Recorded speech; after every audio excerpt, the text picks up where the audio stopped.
नमस्कार। क्या हम जानते हैं कि वैश्विक स्तर पर भूमिगत रेल की अवधारणा को साकार रूप कब प्राप्त हुई? इतिहास के पन्नों के माध्यम से यह जानकारी प्राप्त होती है।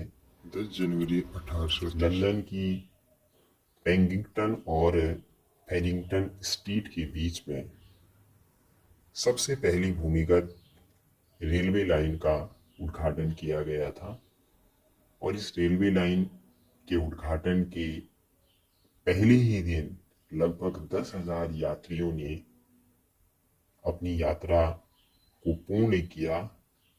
और इस रेलवे लाइन में यह विशेषता विद्यमान थी कि प्रति 10 मिनट में एक अगली रेलवे गाड़ी आ रही थी। 1880 तक भूमिगत रेलवे का जो जाल था वह विस्तार हो चुका था और प्रति वर्ष 4 करोड़ के आसपास लोग यात्रा करना उन्होंने प्रारंभ किया था।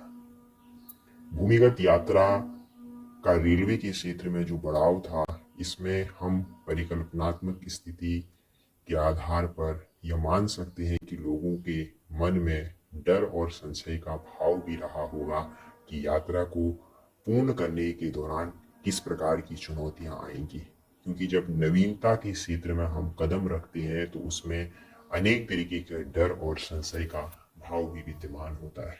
लेकिन इन डर और संशय के भाव को पीछे रखते हुए इस रेलवे लाइन की जो अवधारणा थी, अर्थात रेल के विकास के एक नए आयाम प्राप्त हुए। रेलवे के विकास की अवधारणा का सबसे व्यापक तौर पर से यह प्रभाव हुआ कि अब लोग रोजगार की अवधारणाओं के लिए एक शहर से दूसरे शहर में आसानी से जाने लगे। 20वीं सदी आते आते न्यूयॉर्क, टोक्यो, शिकागो जैसे विशाल जो महानगर थे वह अब सार्वजनिक परिवहन व्यवस्था के बिना नहीं रह सकते थे।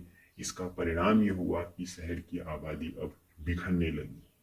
उपनगरीय इलाके में अच्छे रेल नेटवर्क की बदौलत बहुत सारे लोग अब मध्य लंदन से बाहर रहते हुए भी रोजगार के लिए वहां पर आ रहे थे।